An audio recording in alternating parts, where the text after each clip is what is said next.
Thank you, Wait. As you, it's a pleasure always to be associated with the White House of the Confederacy and about my favorite subject and the Civil War. Now, I'm going to speak about the Battle of the Wilderness.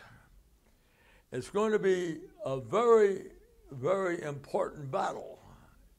Arguably, it's going to be the most important battle in the Civil War. Now, turning back the clock, on the 8th day of March 1864, arriving in Washington, D.C., accompanied by his 13-year-old son, is Ulysses S. Grant. He has been, by act of Congress, he has been appointed Lieutenant General and General-in-Chief of the Union Army. He's going to, and there's not been a man with that appointment since George Washington. Now, George Washington was a commander-in-chief of the Continental Army, but few people know that at the end of his administration, on March 4th, 1797, Congress named him Commander-in-Chief and promoted him to Lieutenant General. He will never exercise that command. He would have if an undeclared war with France had become a real war. And that office had lapsed when George Washington was buried at Mount Vernon on the 11th day of December, 1799. Now, Grant's orders, Grant will do. Now, what Grant is going to be, he's going to be General-in-Chief of the Army. Unlike some other people, he understands that the President of the United States, by Constitution, is the Commander-in-Chief. There's a little trouble that George B. McClellan had understanding. And we have a person in our time that didn't understand it. And that was Douglas MacArthur. He didn't realize that when Harry S. Truman is President of the United States, he's Commander-in-Chief. And that was a bitter lesson for Douglas MacArthur. Our generals have a hard time learning it. It was just 3 years ago, General McChrystal in Afghanistan didn't realize that Barack Obama was Commander-in-Chief. And our generals better always understand that, or they can be in a bad situation. So Grant will assume the position, and he will take command as General-in-Chief. Because of the development of telegraph rapidly, he's going to maintain his headquarters with the Army of the Potomac, the most important of the Union armies, because it confronts the most important of the Confederate armies. You can have all the people who argue about other armies being more important, but no two armies in the Civil War are more important than the Army of Northern Virginia and the Army of the Potomac. So Grant will go into the field. Now you can just imagine General Meade, who was well known for his sharp temper, is going to have General Grant and his staff traveling with him. And of course, Meade's staff is loyal to Meade, Grant's staff is loyal to Grant. And staffs being loyal to their principals will always exacerbate any troubles that might be brewing between the two most important men. Now, Grant will give Meade his orders, and his orders are very simple. It's not going to mention Richmond, Virginia, where we are. His orders are simple. To General Meade, where General Lee goes, you will go. And the understanding is, and Grant's going to miss this target considerably, because Lincoln wants the Confederate Army of General Lee, as well as other Confederate armies, to be vanquished before Election Day. Because the American voters have been very fickle since Andrew Jackson left the White House in 1837. No president has ever been reelected, and most of them haven't even got the nomination. So Grant will arrive and takes command. Now, at this time, as you look at map number 1 of the blue and gray, the Army of the Potomac has spent the winter of 1863 and 64 in Culpeper County, headquartered at Brandy Station. The Army of the Potomac is divided at this time into 3 infantry corps, who report to General Meade, and a cavalry corps commanded by a person they don't know any better than General Meade, because Grant has brought in Phil Sheridan to head the cavalry corps.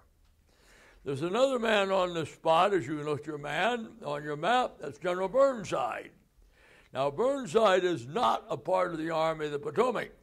In fact, they were glad to see him leave after the Battle of Fredericksburg and go west. And now he's back in the east.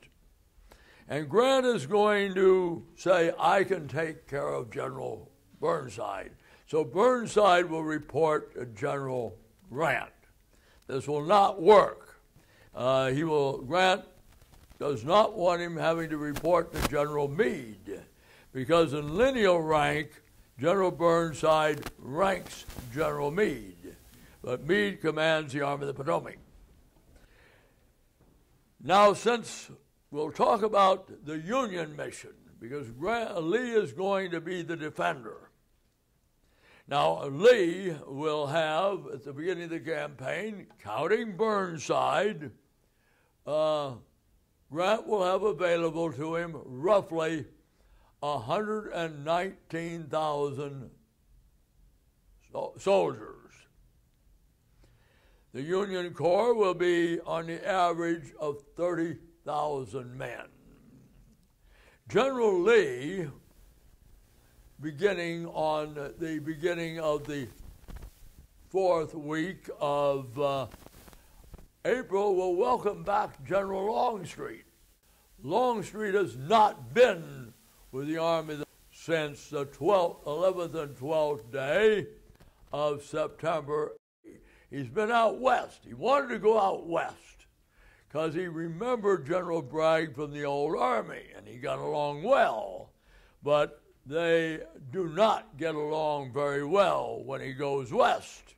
And he will be instrumental, probably, in the Confederates winning the Battle of Chickamauga, the bloodiest 2-day battle in the war, but they will not follow up.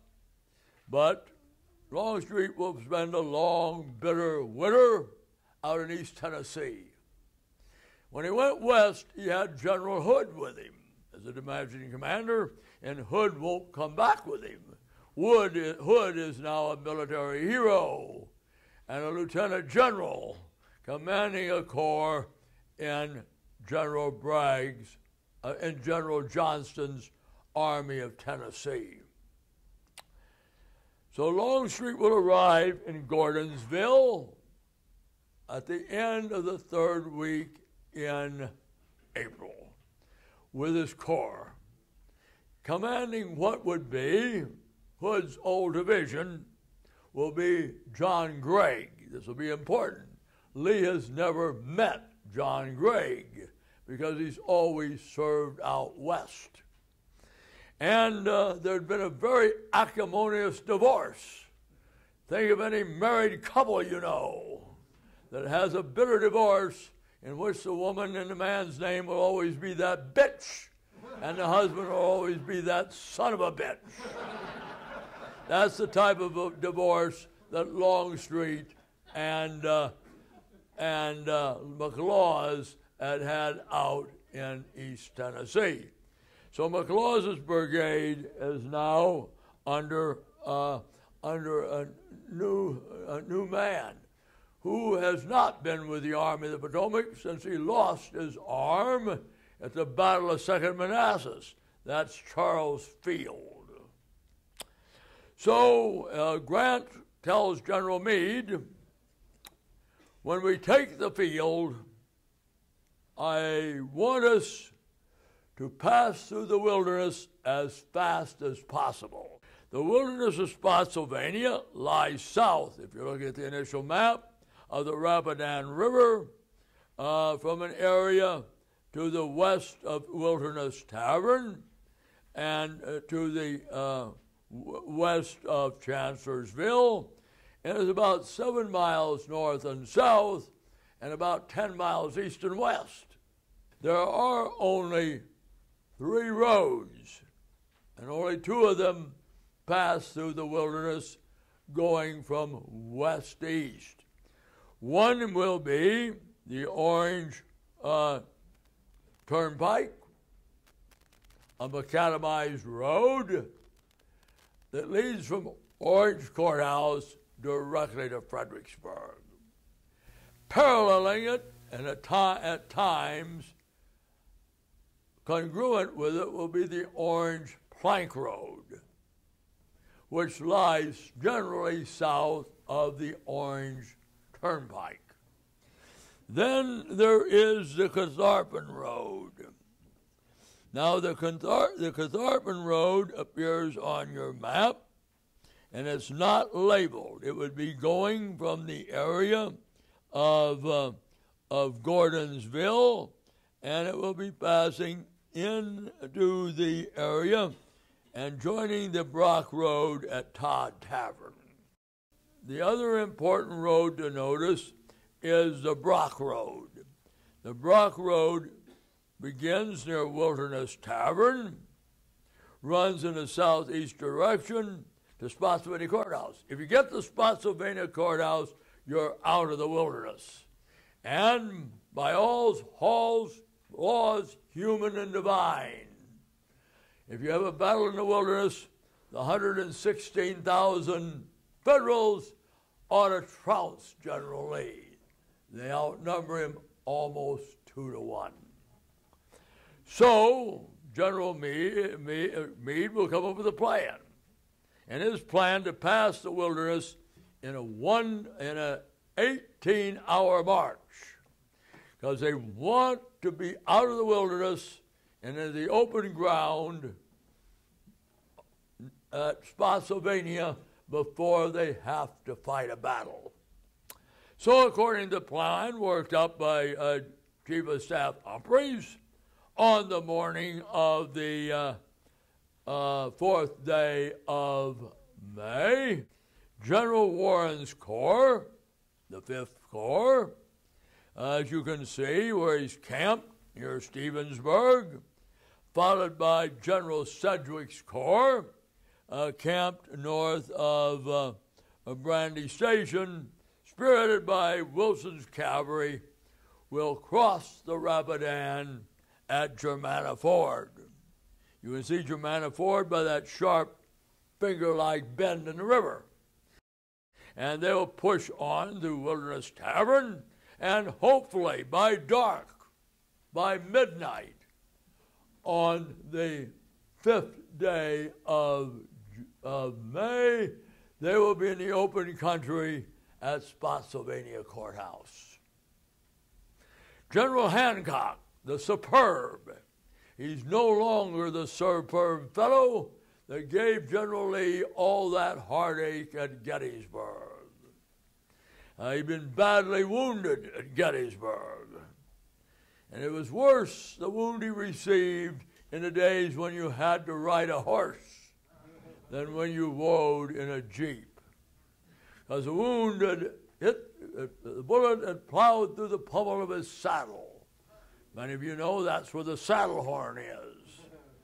And it had carried pieces of rusty nail, leather, and wood into a wound that's going to be in his crotch.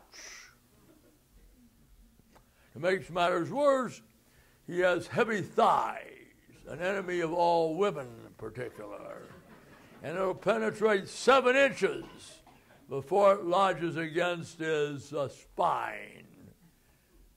He will be very gallant at Gettysburg as he reaches in his wound and pulls out the 10-penny nail that's rusty and flips it to his staff and says the Confederates are in a bad way. They're firing rusty nails. But he's not. He's going to find out he's developed osteomyelitis. That's tuberculosis of the bone. That means with all that crud in his wound, shattered bone, shattered wood, that it will periodically break open and drain pus and blood, filling his drawers full of pus and blood and making it impossible to ride a horse. And naturally, that does not improve his disposition, which makes his disposition become antagonistic to the officer who, with him at Gettysburg, made his Damien to Pythias. That's John Gibbon.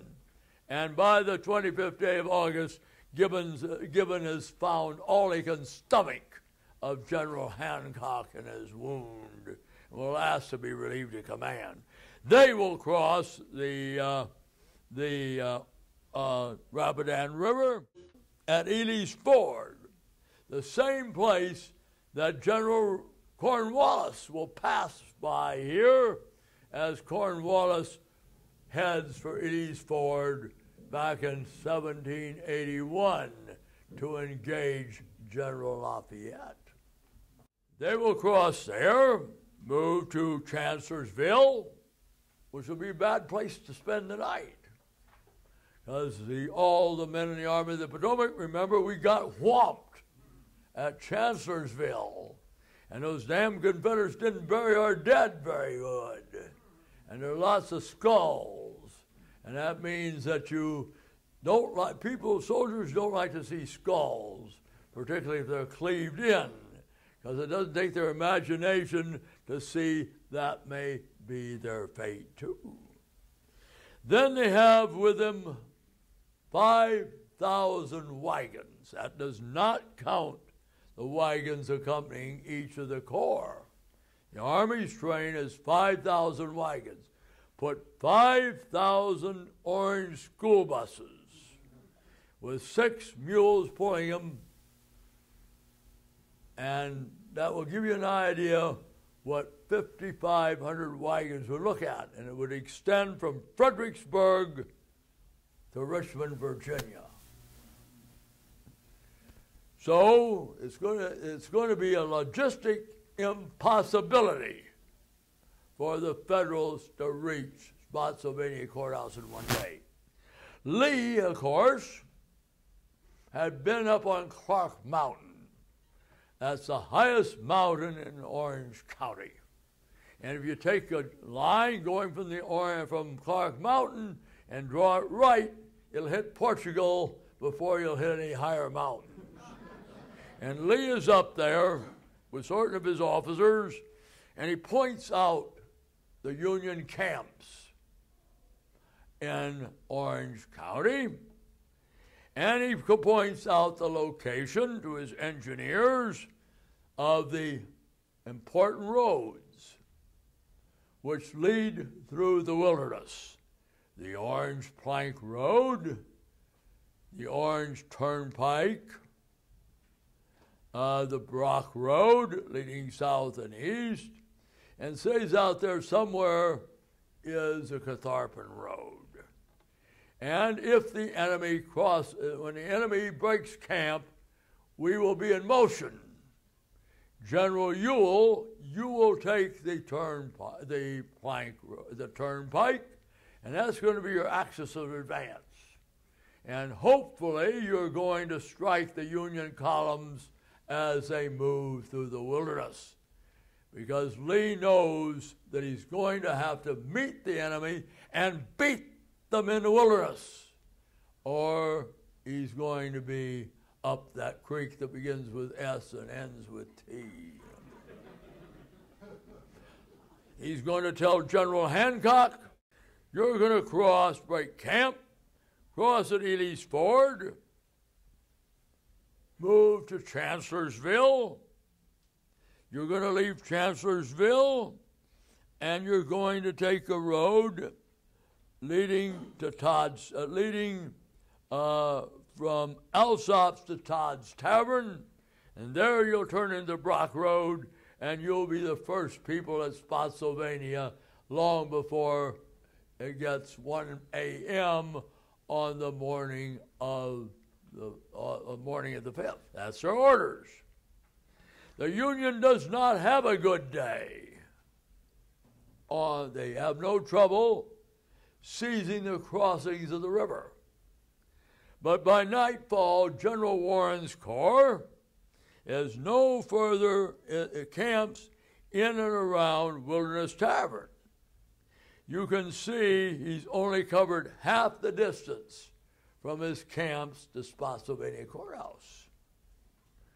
General Sedgwick gets his men across Germanna Ford, and they will go no further. So that means they've even made a 5-mile further march than General Warren. And General Hancock will not get beyond Chancellorsville, which will let the people who've not been in battle before in the Union Army speculate about those skulls they can see partially buried there. It's not good for the morale. And not a single one of those 5,000 wagons get across the river. So logistically, Grant and Meade are in serious trouble on the morning of the 5th of May. All right, Lee has put his armies in motion. General Ewell moves along the Orange Turnpike. He finds no Union cavalry at Locust Grove. One of Grant's protégés is screwed up. He has not deployed his cavalry there. He's gone to Parker's store, where he ain't going to stay either when he goes over to the Catharpin Road. And that means Ewell's vanguard will camp at Locust Grove, just 5 miles from Wilderness Tavern. Lee is beginning to realize already that A.P. Hill might have been one hell of a good division commander, but he is not a very good corps commander. He has serious problems with his plumbing from some bad adventures he had at West Point, when he had not listened to the drill sergeants like he had in the Marine Corps that had cautioned all young Marines or their equivalent in the Army, you don't get gonorrhea from toilet seats and doorknobs. So Lee will travel with him. They will spend the night on the Orange Plank Road. Longstreet has a long way to go from Gordonsville. So the Union Army is not met their mission on day one. It's pure logistics. Next, flip your second map. And first, before that, we'll give you the mission. The mission's on the second day, on the fifth day. This is what you came. You're going to get lots of killing on the fifth day, not marching. The Union Army under General Warren will move from Wilderness Tavern by way of the Brock Road and join General Hancock at Todd's Tavern. And then they both will go on to Spotsylvania Courthouse. But they're not going to, outside of Hancock reaching Todd's Tavern. That's the only Union troops that will reach their objective that day. Now flip to the next map. There you can see Wilderness Tavern. Everybody knows that's where Jackson's arm had been amputated early on the morning of the 3rd. We've got reaching there, that's Warren. And Warren's orders are, we're going to move on, and we're going to go to Parker's store. There's a road leading from Wilderness Tavern by way of the Lacey House, Elwood, and we will get into position. So off goes Samuel Wiley Crawford, and by 7:30, he has reached the tuning farm. Since Harry Wilson hadn't done his mission. Now, Harry Wilson has one advantage. He can make errors, but if Grant turned a sharp turn, Harry would break his nose. Or he would not have survived the Battle of the Wilderness. So Harry has left Parker's store and has moved south. And when Crawford gets to the tuning farm, the highest point in the area, and what does he see? Confederate troops chasing Union cavalry, the 5th New York Cavalry, as they march north and east from Parker's store, heading for that key intersection where the Brock Road intersects the Orange Plank Road. So Crawford halts there. General Griffin gets orders to leave Wilderness Tavern and move along the Orange Turnpike and go over to Locust Grove. He doesn't know the Confederate advance is at Locust Grove. Griffin is told, don't worry about your right flank. Because on your right flank, you're going to have General Sedgwick and his 6th Corps. They'll cover your right flank, cover your tail if you run into trouble out in Sanders Field. General Hancock, meanwhile, has reached Todd's Tavern by noon, wondering where General Warren is. Now, Griffin reaches Sanders Field. And as he comes into the field, it's about 3/4 of a mile long, 200 yards wide. On the other side of Sanders Field are Confederates. The division commanded by Allegheny Johnson. And he's deploying his men. Rum Jones, I hope none of you have his as a forebearer. He got his name of Rum Jones in West Point. Indicates that he was not a prohibitionist. Lee had made a salvage job out of him. Thought he'd shaped him up and gives him a brigade. So he's going to deploy his brigade astride the Plank Road on the east and west end of Sanders Field. Taking possession on his left will be another brigade of Johnson's division, the brigade commanded by Maryland Stewart, with 3 Virginia regiments in it, and Crawford and Griffin runs into them. And Griffin he deploys his men to attack Johnson's division to the front. He has some qualms because the Confederate flank extends a considerable distance up the Spotswood Road, and he doesn't know where General Wright is. Messenger goes back to talk to Meade and Grant. Where's General Sedgwick? He's going to be covering your flank. Griffin doesn't particularly like it. Griffin has a particularly hot temper. He'll deploy his men, the brigades of Ayer's division, and they start off fairly well. And they will score an initial success, but there are too damn many Confederates.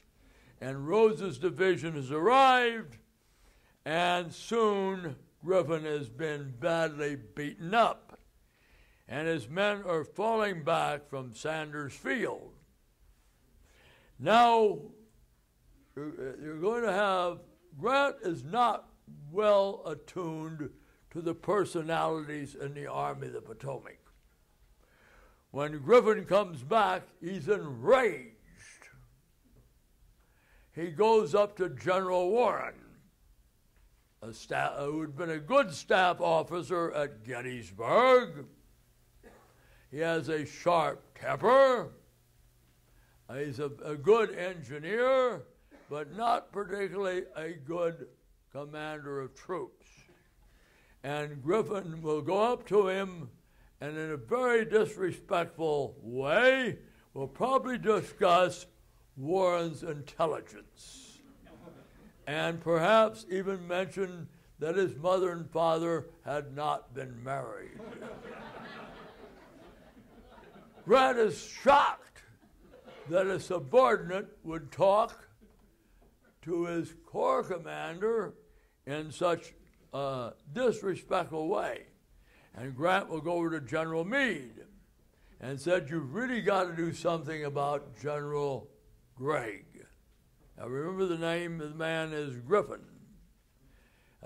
You've really got to do something about General Gregg.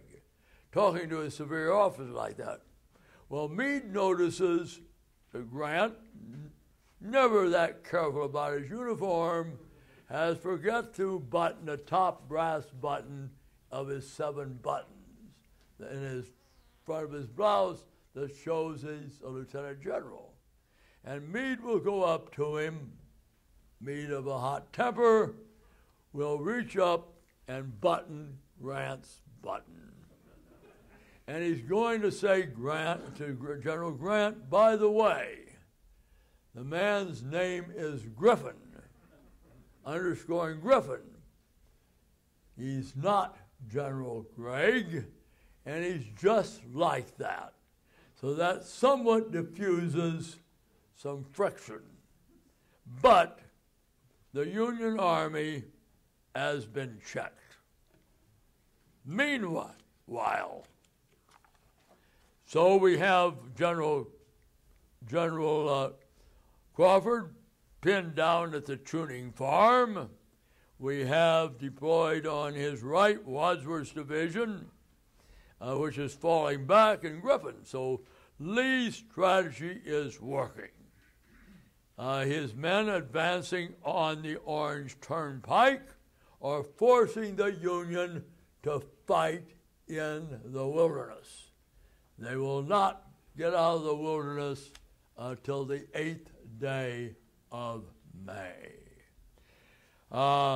Meanwhile, General Lee, traveling with General Hill, is pushing as rapid as he can toward the intersection of the Plank Road, Orange Plank Road, and the Brock Road. And there, turning to map 6, you're going to have Union troops under General Getty arrive at that intersection. Getty and just a handful of his staff are there first, but they're at the intersection first. And the fight will develop. General Hill will only have about 12,000 men. The Union will soon have one division of the 6th Corps under General Getty, 3 divisions of the 2nd Corps under Hancock. So they're going to have outnumbered the Confederates about 4-1. There's heavy fighting again in the wilderness. The Confederates taking the advantage of the situation. By 6 o'clock, Wilcox's men and Heath's men, outnumbered but not outfought, are giving ground. And General Lee decides what we're going to do. Hopefully General Longstreet will arrive before daybreak on the 6th. So we will fall back and take position on the east side of the Widow Tapp's field. But you needn't really entrench, because as soon as Longstreet arrives here in the morning, he is going to relieve you, and we're going to attack the enemy. Well, Longstreet decides. Now, if you're a Longstreet fan, he makes a good decision. He halts his men well south of Parker's store to let them rest, so they'll be fresh in the morning of the 6th. On the morning of the 6th, General Hancock is going to deliver a knockout blow to the Confederates. There's going to be another attack on the Union troops on the Orange Turnpike. Remember, these roads are separated by about 2.5 miles. Well, the Union attack never gets underway on the Turnpike, and General Hancock does not attack till 5 o'clock, but by that time he has 40,000 men. Lee at that time is dependent on the battered divisions of General Kershaw and General Wilcox. And at 5 o'clock, the Union troops advance. You have General Wadsworth's men coming from the north of the 5th Corps. You've got 3 of Hancock's divisions in Getty's division. You have 6 Union divisions, 40,000 men. And all that Lee has, the only organized force that Lee has as they advance, are Pogue's guns at the Widow Tapp's farm. The men of Kershaw and Wilcox will fall back. General Lee will ride over to the Orange Plank Road. You ride up to General McGowan, and you say, General McGowan, General McGowan. Why is your fine brigade of South Carolinians running like a passel of geese? McGowan will answer, give us a place to rally, and you'll find out. Now, flip to the next map. It's 7:30. At 7:30, just as it seems, the Confederate force on the Orange Plank Road is on the verge of collapsing and giving the Union a victory. Lee suddenly sees Longstreet's men have turned out. They moved northward up to the just where you can see Thomas's brigade. You can see just to the west of where you can see the Widow Tapp's house. And Lee is sitting his horse there with Pogue's battery, and he sees something. Longstreet has arrived. When Longstreet arrives, he tells General Charles Field, your division will advance on the north side of the Orange Plank Road. You will guide by. And the brigade out in front is the Texas Brigade. It'll be followed by Rock Betting's Georgia Brigade, followed by Perry's Brigade, which was Law's Alabama Brigade at Gettysburg, and south of the road is Tige Anderson's brigade. South of the road is Kershaw's division. Such units as Humphreys' Mississippians, Hennigan's South Carolinians, and Bryan's Georgians. Now Lee recognizes something. There's only one brigade in the Army that uses a Lone Star. And Lee has served in Texas in the 2nd U.S. Cavalry. So needless to say, he recognizes the brigade, the 1st, 4th, and 5th Texas, and the 3rd Arkansas. Hood is no longer with them. Hood minus his right leg, with a partially paralyzed left arm, is now a lieutenant general in the Army of Tennessee. He rides up, what brigade is this? And he answers, the Texas Brigade. General Gregg introduces himself to Lee. He's never met him. And Lee is, he's excited. And he says, you're just in time. You always drive the enemy. And Gregg will form his men. And Lee again says, drive the enemy. And they suddenly notice, as they move, Lee, mounted on Traveler, is riding at the right. They raise for the first time in 4 days, 4 times.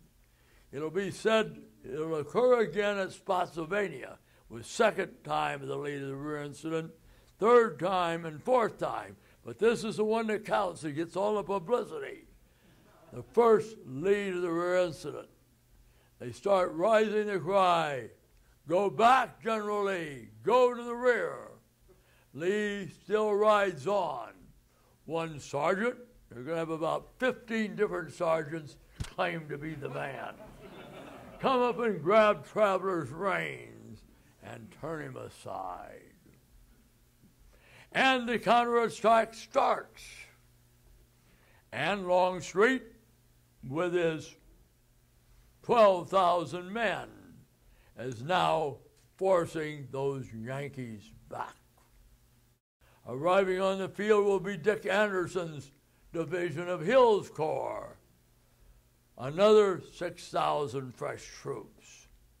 And by 11 o'clock, the Yankees have been driven back across the Widow Tap field and are throwing up breastworks. So the situation has been retrieved. The Confederates now hold the initiative on both the Plank Road and the Orange Turnpike. Lee now sends for Moxie Sorrell and Martin Luther Smith, his chief engineer, who had earlier surrendered at Vicksburg.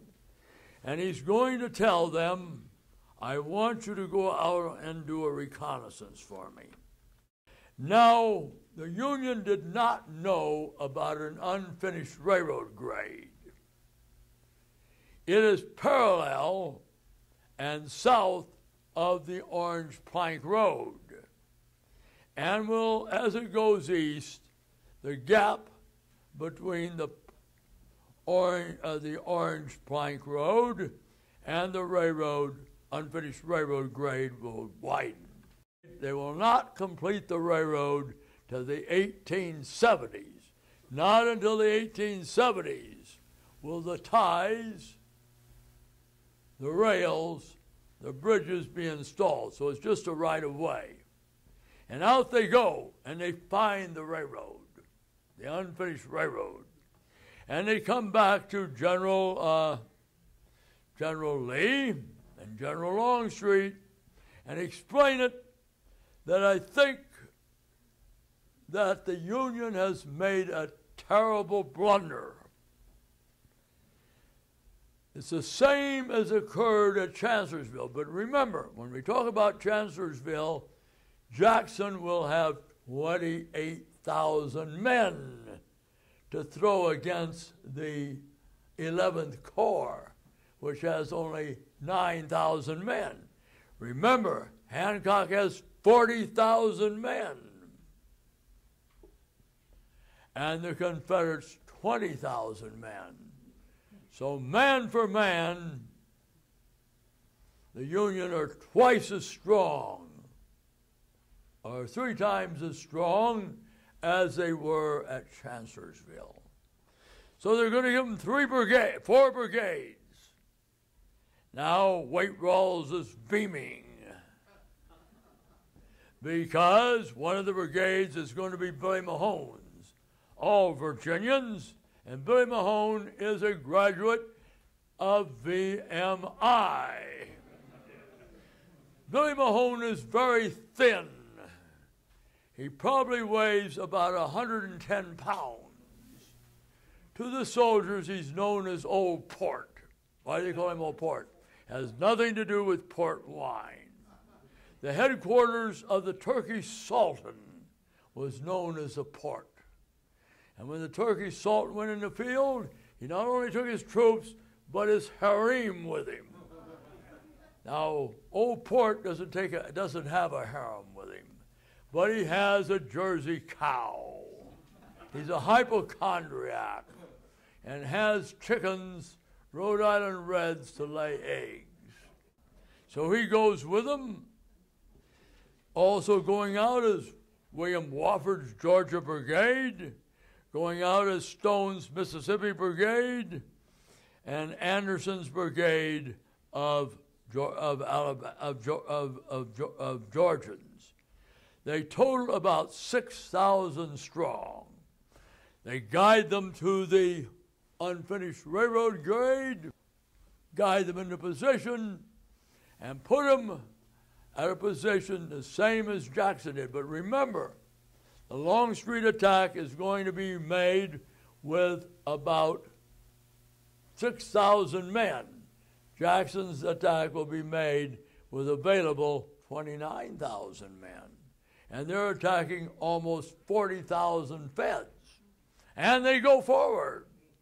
And boy, the same thing is going to happen. These ain't the 11th Corps. These are the elite of the Union Army. This is and the Union troops are going to slowly but surely fall back.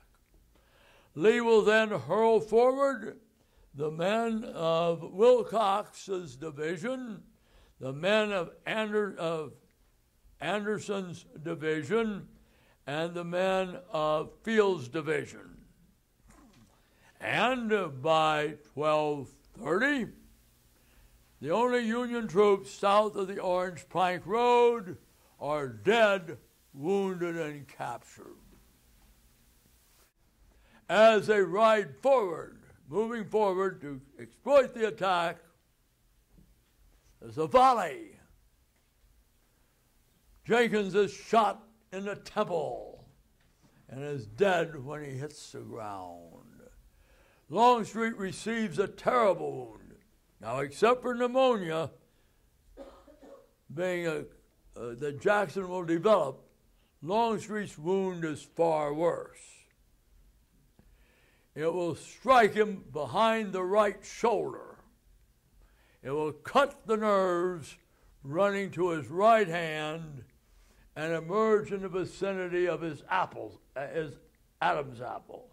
He's bleeding very badly. When they help him in the horse, he's frothing at the mouth. And they're worried he is going to have the same fate of Jackson. They get a stretcher. They'll put his hat over his head. He'll hear the troops. Is he dead? And he likes to show him he's not dead. He pulls his hat off and lets them know it. And they'll cheer him. But he will not rejoin the army till the 4th week of October, 1864. Lee has a big task to do now. Lee has to reorganize the army. The Yankees have fallen back to the Brock Road. They brought up reinforcements. And Lee is reorganized. And at 6 o'clock, Lee is both the army commander and as both tactical and strategic guidance. We have Anderson's division holding off Burnside, easy task. It looks for a while they're going to win. Now, the wilderness has both deciduous trees and pines. It's been dry, and the leaves, the deciduous trees have lost all their leaves in the previous winter. The pine needles cover the ground, and the Confederates think God is on their side. Because when they use the paper wadding, when they use mini balls, the wadding paper can come out and fall into the leaves. If the wind is right, they can start a ground fire. And a ground fire, and with the wind blowing behind it, the Confederates sweep forward. And they're going to reach the enemy breastworks. A Confederate flag carried by South Carolinians are planted there, and the damn wind changes direction. And the attack does not succeed. The one final blow, Lee will then join the Army's left wing. Since mid-afternoon, General Gordon has been hammering on General Early. The Union right flank is resting in air, just like it happened at Chancellorsville on the 2nd day of May, 1 year and 4 days before. Early says they can't make the same mistake twice.